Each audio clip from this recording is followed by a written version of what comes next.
हर हर महादेव, श्री शिवाय नमस्तुभ्यम। आप सबको स्वागत है मेरे यूट्यूब चैनल अहल्या की दुनिया में। और आज हम वैशाख माह की कृष्ण पक्ष की संकष्टी चतुर्थी व्रत कथा सुनेंगे। आप इस कथा को अंत तक जरूर सुनिएगा। चलिए हम इस कथा को ध्यानपूर्वक कहते हैं और आप ध्यानपूर्वक सुनिए।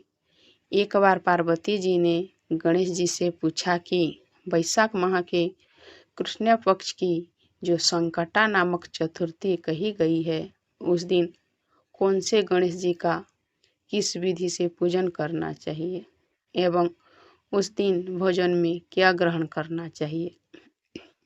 गणेश जी ने उत्तर दिया, हे माता, वैशाख कृष्ण चतुर्थी के दिन वक्रतुंड नामक गणेश की पूजा व्रत करनी चाहिए तथा भोजन में कमल गट्टे का हलवा लेना चाहिए।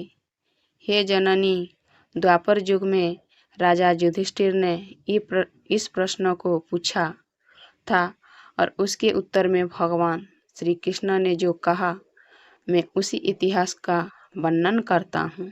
आप श्रद्धा युक्त होकर सुने। भगवान श्री कृष्ण बोले, हे राजन, इस कल्याणदात्री चतुर्थी का जिसने व्रत किया और उसे जो फल प्राप्त हुआ, मैं उसी ही तुमसे कह रहा हूँ। प्राचीन काल में एक रतिदेव नामक प्रतापी राजा था। जिस प्रकार आग तृण समूहों का जला डालती है, उसी प्रकार वो अपने शत्रुओं के विनाशक थे। उनकी मित्रता यम, कुबेर इत्यादि देवों से थी। उन्हीं के राज्य में धर्मकेतु नामक एक श्रेष्ठ ब्राह्मण रहते थे। उनके दो स्त्रियां थीं। एक का नाम सुशीला और दूसरी का नाम चंचला था।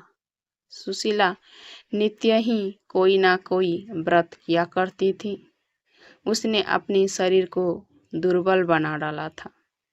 उसके विपरीत चंचला कभी भी कोई व्रत उपवास आदि ना करके भरपेट भोजन करती थी। इधर सुशीला को सुंदर लक्षण वाली एक कन्या हुई और उधर चंचला को पुत्र रत्न की प्राप्ति हुई। यह देखकर चंचला बारंबार सुशीला को ताना देने लगी, अरे सुशीला, तूने इतना व्रत उपवास करके शरीर को जर्जर बना डाला, फिर भी एक कृष्णकाय कन्या को जन्म दिया। मुझे देखो, मैं कभी व्रत आदि के चक्कर में ना पड़कर हष्ट पुष्ट बनी हुई हूँ और वैसे ही बालक को भी जन्म दिया है। अपनी शोध का व्यंग कर बाण सुशीला के हृदय में चुभने लगा। वो पतिव्रता विधिवत गणेश जी का उपासना करने लगी। जब सुशीला ने भक्ति भाव से संकट नाशक गणेश चतुर्थी का व्रत किया, तो रात्रि में वरदायक गणेश जी ने उसे दर्शन दिए। श्री गणेश जी ने कहा, हे सुशीले, तेरी आराधना से हम अत्यधिक संतुष्ट हैं। मैं तुम्हें वरदान दे रहा हूँ कि तेरी कन्या के मुख से निरंतर मोती और मूंगा प्रभावित होते रहेंगे। हे कल्याणी, इससे तुझे सदा प्रसन्नता रहेगी। हे सुशीले, तुझे वेद शास्त्र वेत्ता एक पुत्र भी होगा। इस प्रकार का वरदान देकर गणेश जी वहाँ से अंतर्ध्यान हो गए। वरदान प्राप्ति के फलस्वरूप उस कन्या के मुंह से सदैव मोती और मूंगा झड़ने लगे। कुछ दिनों के बाद सुशीला को एक पुत्र उत्पन्न हुआ। तदंतर धर्मकेतु का स्वर्गवास हो गया।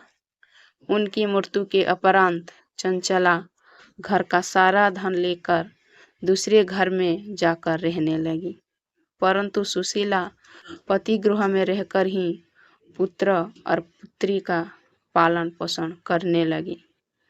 अपनी कन्या के मुंह से मोती मूंगा गिरने के फलस्वरूप सुशीला के पास अल्प समय में ही बहुत सा धन एकत्रित हो गया।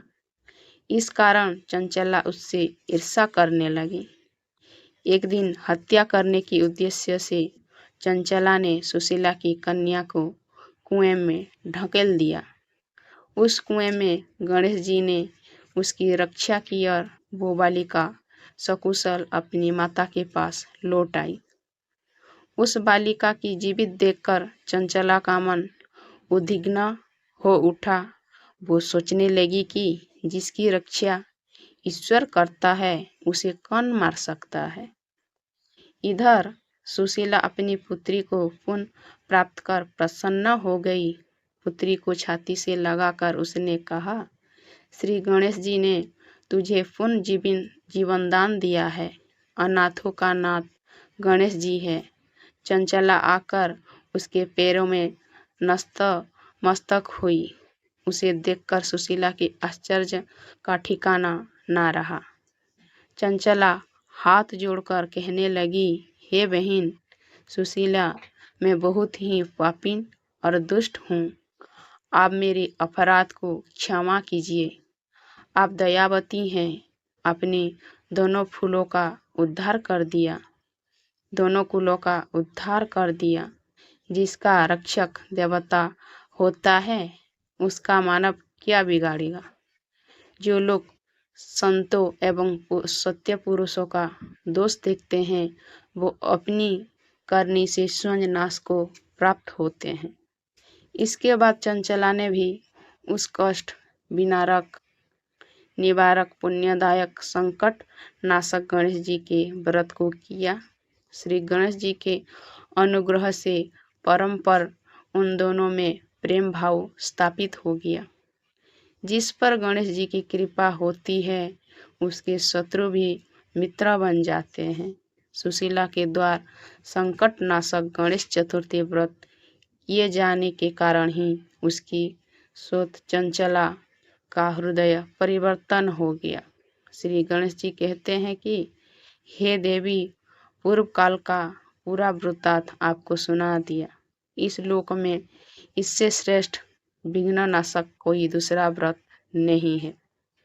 भगवान श्री कृष्ण जी कहते हैं कि हे धर्मराज, आप भी विधि पूर्वक गणेश जी का व्रत कीजिए। इसके करने से आपको आपके शत्रुओं का नाश होगा तथा अष्ट सिद्धियां और नवनिधियां आपके सामने करबद्ध होकर खड़ी रहेगी। हे धर्मपरायण युधिष्ठिर, आप अपने भाइयों, धर्मपत्नी और माता के सहित इस व्रत को कीजिए। इससे थोड़े समय में ही आप अपने राज्य को प्राप्त कर लेंगे। इस तरह आप भी वैशाख संकष्टी चतुर्थी व्रत कथा करें और सुने, आपको भी लाभ होगा। और कथा कैसी लगी कमेंट में ज़रूर बताइए। और पहली बार चैनल पर आए हैं तो चैनल को सब्सक्राइब कर दीजिए। मिलते हैं अगले वीडियो पर, तब तक के लिए बाय बाय। राधे कृष्णा, हर हर महादेव।